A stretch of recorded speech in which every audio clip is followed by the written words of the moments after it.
Jenn Drummond, thank you so much for coming on the Inner Edison Podcast today. I really appreciate it. Hey, thanks for having me today. I'm Uh, excited. it truly is my pleasure because I saw your little bio. I was like, I really need to talk to her Woohoo! because I had another woman who was a top fitness in her field, and she had finished her routine with a broken tibia. I forget which little bone in the leg, so nobody knew she was hurt. And she finished her, she was doing it, and she's like, "I'm not quitting. I'm going to do the whole thing." And she did it, and she won. But if they would have known she was hurt, they would have stopped her. So, Right. yeah. Right. I have some stories like that in my youth too. I had a broken I needed stitches, and if you bleed on a soccer field, they don't let you to continue to play. And so I'm like, tape me up, tape me up. So we had to like tape this gaping thing. And then the minute afterwards, I drove to the hospital, got stitched up, and went home. Yeah. In high school, I played soccer, and I got head butted up here, 28 stitches right there. Yeah. Yeah. And there, I didn't know. There was like, lay down, you got blood going down your face. So, Yeah. Right. It all right, happens so but fast. enough about our blood and guts and all the boom. So, all right. So, you kind of start your story. Inner Edison's about your greatest accomplishments come from your greatest feats. It doesn't have to be a business defeat. It doesn't have to be I'm sure there's, along your way, I don't want to tell everybody your story yet. But I want you kind of build up to it, and then they can understand where you're coming from. Yeah. Okay. So I had business success with a financial service company. I still own it. Hired myself out of a job because I was sold the American dream was to be a stay-at-home mom. Um, which I know there are some women out there that are fabulous at that role. This girl right here, not her strong suit. I'm good when I don't have it full time, 24/7 with 7 children all the time. But I felt guilty and kind of shameful that I had these other desires. And I thought, you know what? I'm just going to wait until they go to college and then I'll get back to myself. And so I just need to get them all launched. Now, mind you, right now I have a 16-year-old and my youngest are twin 10-year-olds. So it's a Wow. long ways even now, let alone back then. I can say this now. Luckily, I got into a horrific car crash that should have taken my life. We have no clue how it didn't. They have not been able to build a scenario where I walked away, let alone lived. Um, and that car crash woke me up to life. Like all of a sudden, I realized I could have died. And if I died, there are so many things I want to see and do and experience and become that I was just waiting till what? Like till my kids went to school? Like what kind of life is that? And then I started looking at my life, realizing I'm showing my kids what it means to be a mom. And if none of them would want to be me, like none of them. And so I decided that, you know what? If I ever want to be a grandma, I better be a cool freaking mom doing cool things because then maybe they'll want to be a parent someday. And so I gave myself permission to start doing things that I wanted. And I started making this huge list of things I want to do before I die. It's probably going to take 2 lifetimes to make it all happen. But it woke me up to living. And in 2020, I had my 40th birthday coming up. And I decided that I wanted to climb a mountain for my 40th birthday. I was going to launch that decade with something significant. And here we go. Asking friends that were into mountaineering, okay, if there was one mountain in the whole world that you could climb, what mountain would it be? And they said, Ama de Blanc. I'm like, okay, what mountain is that? They're like, well, that's a mountain in Nepal that is the Paramount Pictures logo and means the mother's necklace. It's gorgeous. You should climb it. I'm like, okay, I'm going to climb Ama de Blanc for my 40th birthday. Well, Question for you. 2020, go ahead. When you say mountaineering, are you talking actually with ropes and going up climbing that way, or are you just okay? Yeah. Yep. So, well, yes. Because I'm close to 99. Yosemite, so I understand. That's why I'm trying to ask, how, Yeah. because I see people all the time climbing stuff. Yeah. So definitely ropes, harnesses, crampons, all the gear.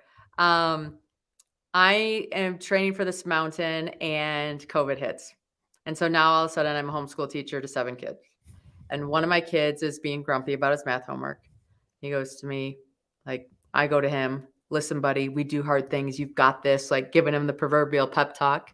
He looks at me, he goes, if we do hard things, why are you climbing a mountain called I'm a Dumb Blonde instead of a real mountain like at Mount Everest? I'm like, the mountain's name is Ama Dublam, not I'm a dumb blonde, sweetheart. But thank you. You finish your homework. We'll look at Everest. So we finished his homework. We looked at Everest, and I thought, you know what?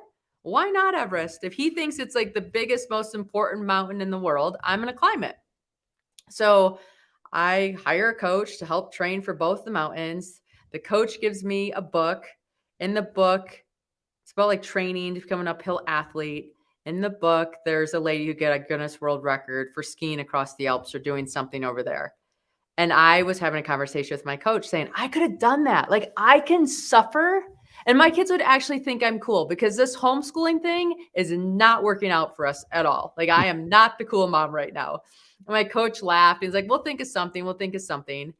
And then he came back to me. He's like, hey, Jen, I've got the perfect world record for you. I think you should be the first female to climb the 7-second summits. I'm like, okay, I don't even know what those are. Why don't you tell me? And he goes, okay, well, listen. It's the second highest point on each continent. It has only been done by one male. They're harder than the first 7. It hasn't been done by a woman. And 7 continents, 7 mountains, 7 children. Sounds like a jackpot. I'm like, you know what? I am here. I want to do something magnificent with my life. This sounds pretty worthy. I'm going to do it. So I signed up, having no clue what I was getting into. Like, I slept in a tent once and climbed one mountain in Jackson Hole called the Grand Teton. And that was my experience. So it's really easy to say yes, but you don't know what you're saying yes to. What was your first mountain? All right, let me I back up. climbed- Hold on. Yeah, tell me that. Then I got another question. Yeah. So the Grand Teton in Jackson Hole I had climbed like in 2016. But that's not one of the 7s. That's not one of the 7. So the first one of the 7-second summits I climbed was Ojos del Salado, which is a volcano in the Atacama Desert located in Chile, South America. And from the moment you decided that's the 7, you're going to do that, how long did you train before you did your first one? So we kind of. Or let me back. Were you always in shape? I mean, were you a runner? Or you? I mean, I was kind of always in pretty good physical fitness. I mean, so I was training for Ama de Blam. I did Ama de Blam. So all this kind of came up in 2020 in the beginning of the year. By the end of the year, some countries started to open again. So Nepal opened at the end of October. So I went to Nepal first, climbed Ama de Blam. It was still my favorite mountain in the whole world. Absolutely love it. Came back from that on that high. Went to go to Chile because that's what opened next in December of 2020 and climbed that one.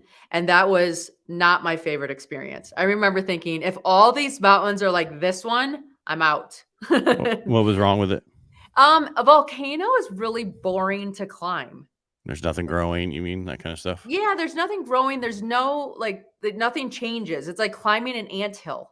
So if you were made like the size of it, I mean, it's just, there's nothing. All it is this endless trudge up the mountain. And I mean, that mountain's almost 20,000 feet high. So it's a lot of hiking up the same thing, and you just don't have any visual change. It's super windy in the Atacama Desert because nothing holds in heat. So every night it gets really, really cold. And then when the sun comes out, it gets warm, and that causes this convection circulation of air. So the entire day you're climbing, you have this sound of it was total torture. I had no idea that a wind tunnel could be torture, but it was torture. How long did that take you to climb that one? It took us probably, let's see, base camp one. It was like a 3-day expedition, but it took us a few days before to acclimatize near mountains there, or sand dunes there, or whatever. I don't even know what you call them, but yeah. I was gone for a week. You're gone for a week. All right. And then you would just climb so much per day, camp overnight or whatever. And then I'm sure it was real nice and comfy. Like just to let you know that if a container truck, like think of a container that a semi carries down the highway, if that is placed at a spot where you're supposed to do tents, run. because that means it's so windy that you can't set up a tent because the tent will rip. So they drop these containers that are filthy dirty that people sleep in and are never cleaned so that you can sleep. It was horrible. It was like, I had no idea this is what I was saying yes to at the time. Thank goodness we summited, because I don't know if I'd ever want to go back. All right. So what did you learn from that one? Oh, Was what there did I learn anything? from that one? I learned that win is punishment, like 100%. I learned that, it was the easiest. It was one of the easier ones. The one in Australia is actually easier, but that wasn't open yet. So it was good to just test out, how was I going to do at that altitude, right? Like, I hadn't been that high before. So how was my body going to operate there? What my team was so important. If you have fun people that you're with, horrible conditions are not as horrible. So making sure that you're putting yourself around people that you can laugh with and have fun with, because it makes bad conditions easier to tolerate. And I learned that I don't need to go back to Ojos del Salado and share that mountain experience with anybody. So, All right. So you say team. How many people's on a team? on that team, we had there's 6 of us. Is there any importance for a team? I mean, they're like one person. Are they just there to support you, or they have different jobs? I'm trying to understand, because I haven't, Yeah. It depends. Like, typically, it's just you have a guide or 2, and then you have a handful of clients that are going up the mountain. This one, it's more or less support. Some of the mountains. So when we did Mount Logan, which is the second highest point in North America, that's located in Canada. That one you need to be in teams of 3, because 3 people will sleep in a 4-person tent. And when you build a tent on the glacier, you have to build ice walls to protect it from being blown apart by wind again. And so you don't want 4 people, because then you would only have 4 people to build 2 tents and 2 ice walls and that kind of stuff, right? And you don't want to have too many people, because the more people you have, the higher probability of somebody getting sick or having a problem, and then that messes with the expedition. So it's very location dependent and what each mountain requires, and kind of like the perfect number to climb. So each mountain was a different number for your Yeah. team. Yep. Each mountain was a different. Like, when I did Mount Kenya, which was my next one after Ojos, that's a 20 pitch rock climb in Kenya, and it's located on the equator. So you have exactly 12 hours of light. So it takes about a week to get to the base of that mountain from where you can get dropped off. So you hike in and you acclimatize on your hike in, but then when you actually do the climb, it's a 1-day deal, and you're racing the clock because you want to be down before it's pitch black. And so then on that climb, it's 1 guide to 1 client, because you need the speed. So any more people would be too much time to get everything done. Do you need oxygen in all these? No, the only one that I used oxygen on for the seconds is K2. I just saw some of your pictures. I saw you had some oxygen. That's what I was asking. Yeah. So Everest, I used oxygen. K2, I used oxygen. Those are the ones that I use oxygen Are they on. just taller or longer, or what? Yeah, they're taller. So, Everest is 29,000 feet. K2 is 28,000 something. Once you get above 24.5, you want oxygen, unless you want to spend a whole bunch of more time on the mountain to acclimatize your body to that lack of oxygen. It just takes like an extra week or 2 to make that happen. I have kids at home. So for me, it was like, I'm not doing that. And the reality is the oxygen doesn't help so much with breathing. I mean, it does help. It's mainly circulation. Mm-hmm. So it keeps you from getting frostbite in your fingers and toes and things like that. And also it helps with your lungs and everything else. Yeah. It makes you a nicer human to be with. So, and it's easier to walk when you have the oxygen. Definitely easier to walk, because there's oxygen moving within your body to make the muscles respond.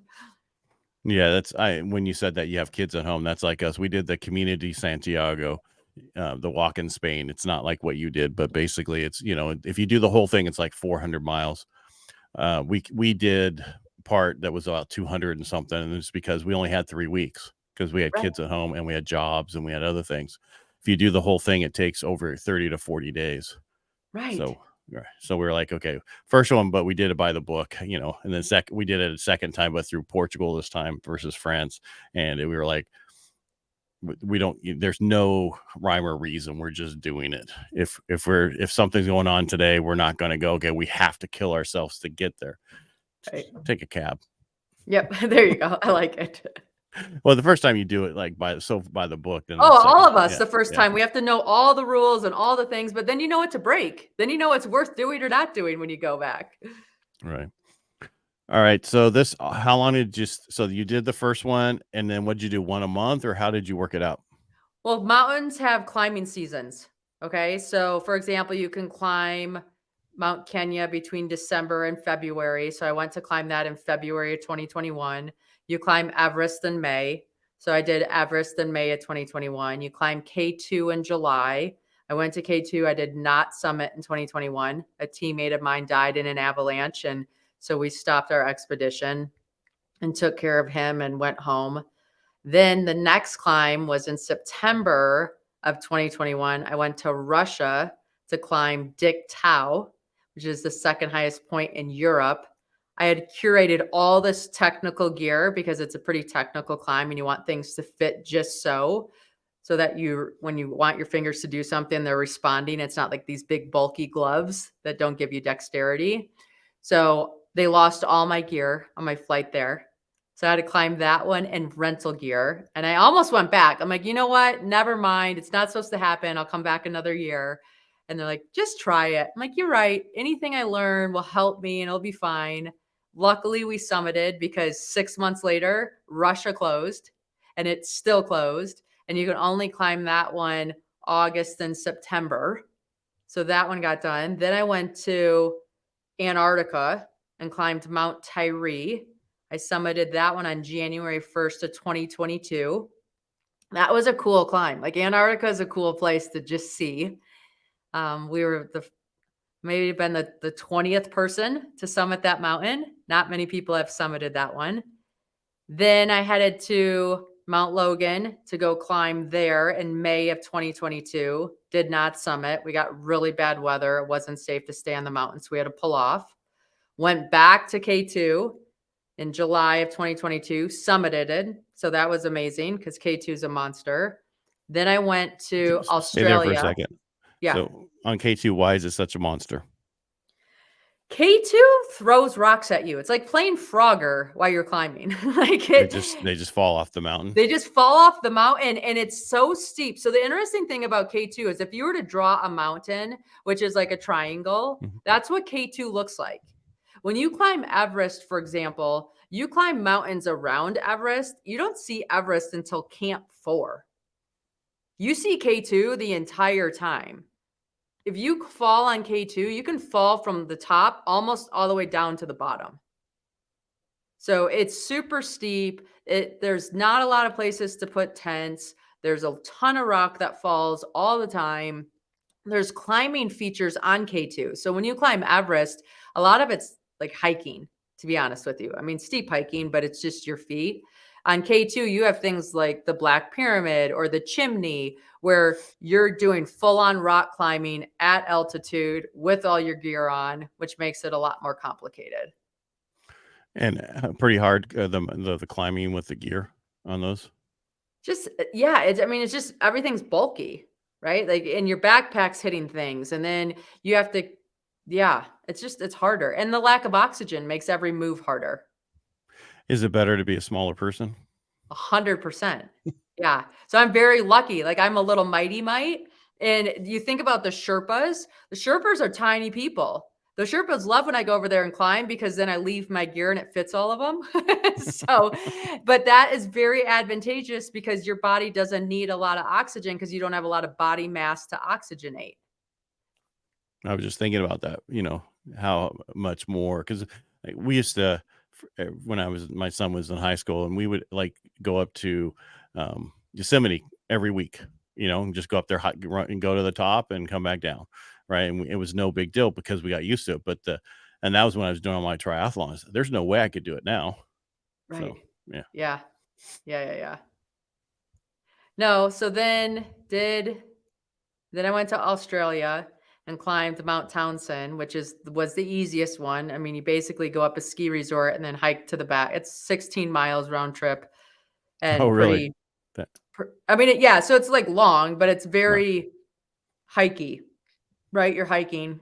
And then I came back to do Mount Logan in May of 2023 and summited on June 1st of 2023. So you just finished this? Just finished. Yeah. So were you doing this? Were you thinking, I'm going to write a book about this? No, I wasn't. I wasn't even, I mean, when I first started it, I wasn't even going to share it on social media. And then, COVID was going on and my friends were like, this is the closest thing we're going to get to adventure. Like, please share. This is the only way we're going to see these environments or understand what's going on. So I said, okay. Then when I came back from Antarctica, I was on a walk. Be careful when you're on a walk and who you bump into. I bumped into a friend that was an author. I was like, you need to write these stories in a book. Like, they're crazy what goes on. And look at these lessons that parallel life and business. You could help so many people.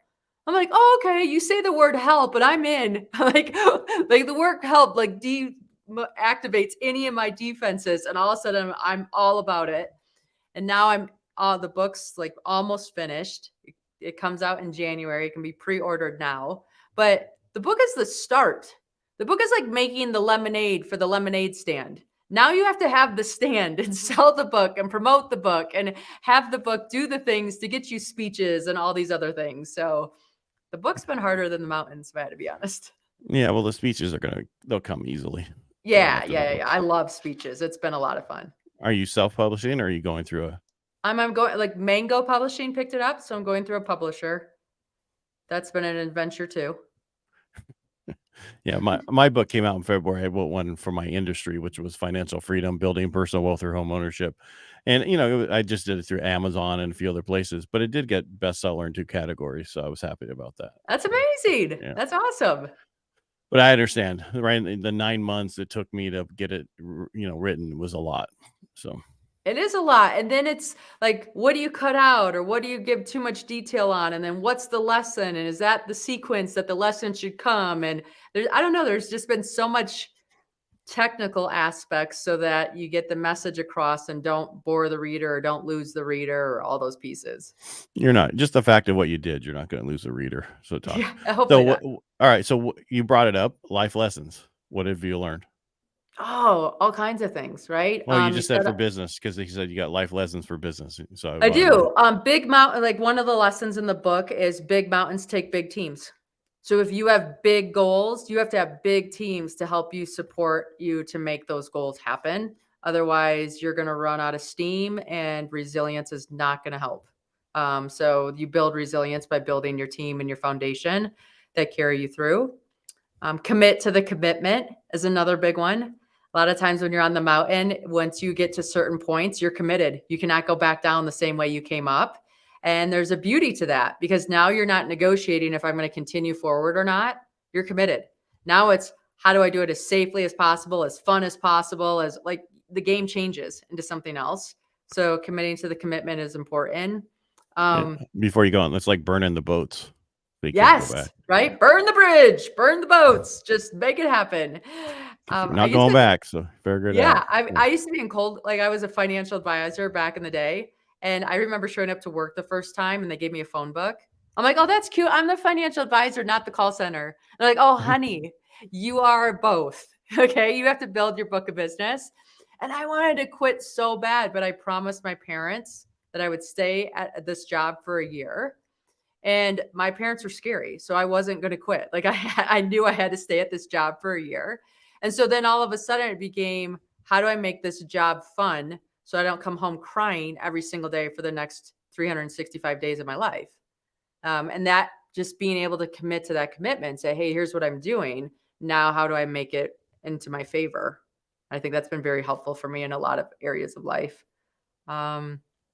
Wave your flag, right? So it's easy to wave our flag at the top of the mountain. I made it. Here I am. This is awesome.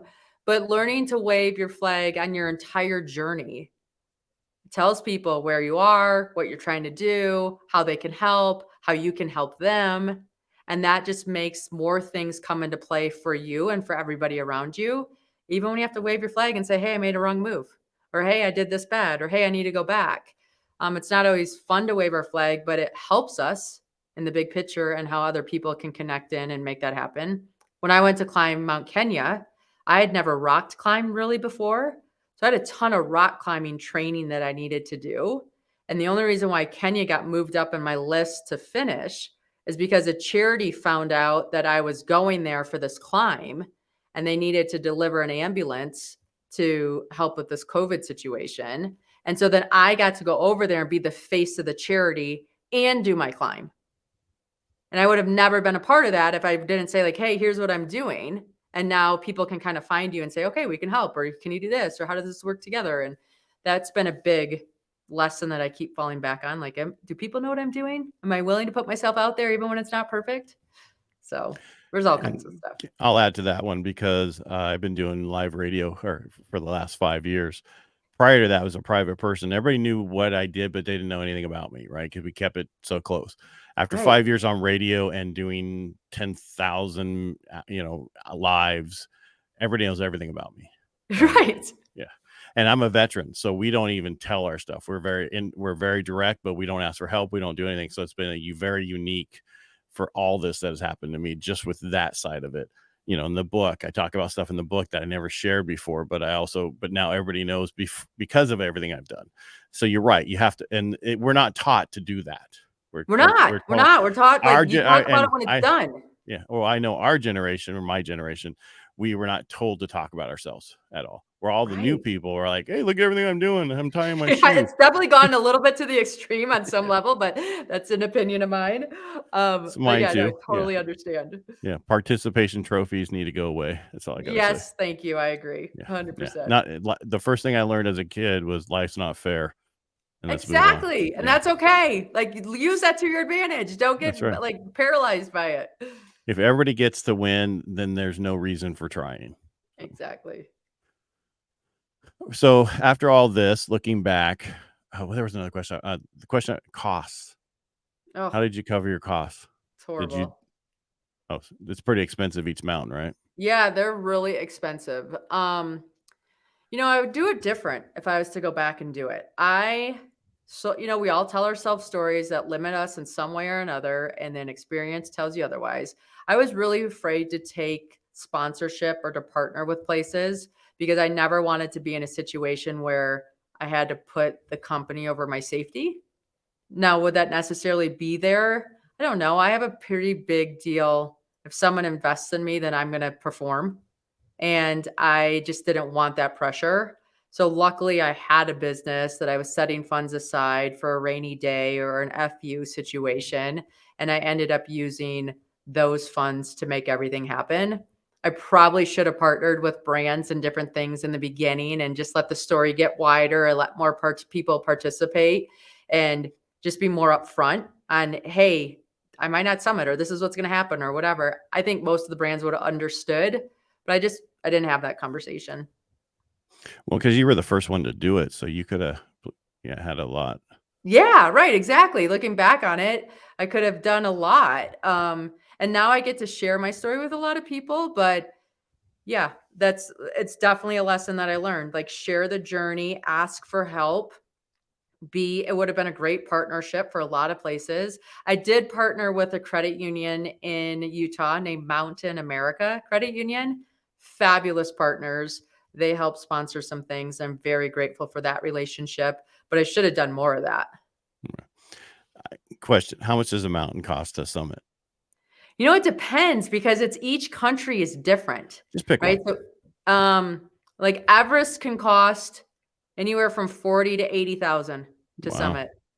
K2 can cost anywhere from 40 to 75,000 to summit. You can do Mount Kenya for 2,000. You can do Australia for, by the time flights over there. And then like I hiked that one by myself. I didn't hire a guide. So the flight's over there, but I used miles from Delta. So how much did that one cost? I don't know. A few thousand. Australia takes forever to get to. So Yeah. Exactly. It costs a lot of my life in an airplane. So why are those first two you talked about so expensive?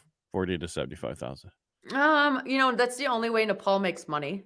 So Everest is really expensive because that's their attraction, and they commercialized it. So back in the day, if you would have climbed Everest in the 80s, you would be the most amazing mountaineer ever. Nowadays, you pay a permit and that permit hires teams to manage sections of the mountain. So the very dangerous part of Everest is called the ice field. And that Khumbu ice field can shift 3 to 6 feet a day. That's where you see the ladders going over crevasses and different things. Well, now they have a team of Sherpa that go through in the morning, make sure all the ropes are set up, make sure everything's done, and then clients can go up through that area. And then at night, that team comes through and makes sure everything's still working. If you, as a client, had to decide the route, had to decide where to put the ropes, where to put the ladders, bring them up there, make all that happen, and that I went through the ice field 4 times. Every time it was a different route because so much shifted and changed. So now as a client, I don't have to make any of those decisions. Those are all made for me and it's all maintained for me. So those permit fees help make that section happen. And a lot of the mountain is handled that way. Why did you go through it 4 times? So you have to acclimatize. So when you climb up a mountain, you'll go up to camp 1 or camp 2, stress your body out where there's not enough oxygen. And literally you'll be like trying to lift your foot up. And it just takes so much work to go 1 step. So that's when your body's maxed out. You go all the way back to base camp. You'll stay at base camp for 3 or 4 days and your body will physiologically change and start producing more red blood cells. So then you'll go up another time and now all of a sudden you can get to camp 2 without even huffing or puffing because you have so many more red blood cells to operate the less oxygenated environment. And so that allows you to continue to go higher. So we went up high enough that first time to stress our bodies out. So when we came back down, we went up again for our summit push and then used oxygen from where our bodies needed it. They don't do doping up there? No. I tell you what, though, if you came back from that environment, that's the blood you'd want to save. Are you kidding me? Right. Yeah. Be doing some cycling and some other running when you get back. Yeah, exactly. Watch out, triathlon. That's right. They just killed it. How did they do it? Well, they were subbing for the last. Yeah. All right. So your book is Quit Proof. Yep. Quit Proof: 7 strategies to build resilience and achieve your life goals. So I kind of piece everything to each mountain and tell a story about that and then give you some things to work on. I don't have it up, but it says 7 kids, 7 children, 7. Yes. Right. So here's the book. So 7 kids, 7 mountains, 7 continents, 7 strategies, build resilience. You should go play some slot machines. 7. I know, right? I'm in. Yeah, they're too electronic now. You never win. I know. I don't trust them. I liked the old ones back in the day. Yeah. Now I just play poker. Yeah, or you can play roulette. Same thing. Same thing. The house always wins, so it doesn't matter. Even if when you win, the house still wins. So I hear you. Yeah. All right. What's next for you? Besides, the book's coming out. You're going to be speaking. Yep. Doing some retreats. So taking people on some expeditions. I'm taking 3 of my boys to Africa. We're going to go climb in February and do some charity work over there. So that will be fun to see them in that environment. But yeah, just doing things here. I haven't committed to my next goal. I've had a few opportunities be presented, just holding off a little bit to decide what I want to dig my teeth into because I'm pretty good at going all in. Anything? I mean, just a lot of people coming out saying we want to do this with you and that kind of stuff right now. Yeah, right. Like I got offered a television show. I got offered a product to bring to market that would be essentials for the extreme environments type of thing. I took my twin daughters on a trip in March of this year. When my kids turn 10, I take them anywhere they want to go in the world for a week so that they're young enough to think I'm cool. They're old enough to remember. Right. And the twins, one of them likes cheetahs and one of them likes elephants. So we went to South Africa so we could do both. And we climbed this mountain called Table Mountain. So we rappelled off of it and then climbed back up it as like a fun experience together. And then the guy there is like, you do know This is one of the 7 natural wonders of the world. If you want to do the natural wonders yet. I'm like, don't tell me yet. Don't tell me this. I want to just sit for a few minutes and enjoy not being chasing after a goal and training for something. Yeah. I think you should do that essentials thing. Yes. That's just I my know. opinion. Thank you. I like it. Just because the fact that you're the first woman to do it and everything, it would add a lot. I would just hold out as long as you can to get as much as you can. Agreed. Yeah. Thank you. Thank you. That's just what I'm seeing from I think that'd be good for you. But the expeditions you were thinking about doing, just taking people on what type of mountaineering? Is it mountain climbing or is it, you just don't know yet? Yeah, like I have some friends that want to go to Everest Base Camp. And so they're like, hey, would you do Everest Base Camp with us and put together a group? So I'm thinking of that. This coming weekend, I'm taking a group of people on a hike here in town, just away from their office, to pull back and just have a little outside of the office get together, stressful environment in a different way, right? To do the bonding experience. So I'm excited about that. I'm doing another one of those at the end of the month. Yeah, it's kind of whatever shows up right now. I'm not very disciplined or saying like, hey, this is what it needs to look like, or that's what it needs to look like. It's been fun being introduced to the people I've been introduced to and saying, I can put that together for you. Let's do it. What was a TV program? Do you want to talk about it or not? No, I don't know. I'm not ready to commit to it. So I don't want to talk about it yet. We can talk afterwards. Yeah, definitely. You can give me advice. All right. Jenn, it was nice to get to know you. From just the information that was sent to me, I knew this would be a good podcast about what you did and being the first woman to do it. And I know that it's not so much that, but just the fact that you did it for me, right? I mean, It's nice to be the first woman, but the fact that you did it and was able to do it, that's probably the most important thing. I agree. And it took a long time, 2.5 years. Pick goals that are shorter, friends. No, I'm just thinking my wife's into hiking a lot more than I am. Well, I should say she walks much slower than I did. That was our problem when we did the Camino de Santiago. I was always so far ahead because I'm 6'2", she's 4 3/4 or something like that. So we have different strides, right? And I was in the military, so I hate walking the same as other people, because if you doing your parade and walking, the tall people are in the back, short people in the front, they're setting the pace, and so it really affects the tall people in the back to walk at that pace. Right. And I would get knee issues, and I'm like, I'll just wait for you at each place, right? Nice. I'm just thinking, so if you ever do something with women to go on hikes and she's perfect for me. Her and I are the same size, so that's great. She can come on hikes with us all day long. I'd love to have her. Bring her out. I'm just saying, put something together and we'll send her out to you. Perfect. I love it. Thank you. Right. Jenn, it was nice getting to know you. I really appreciate you coming on the show today. Hey, thanks for having me. All right. Make it a great day.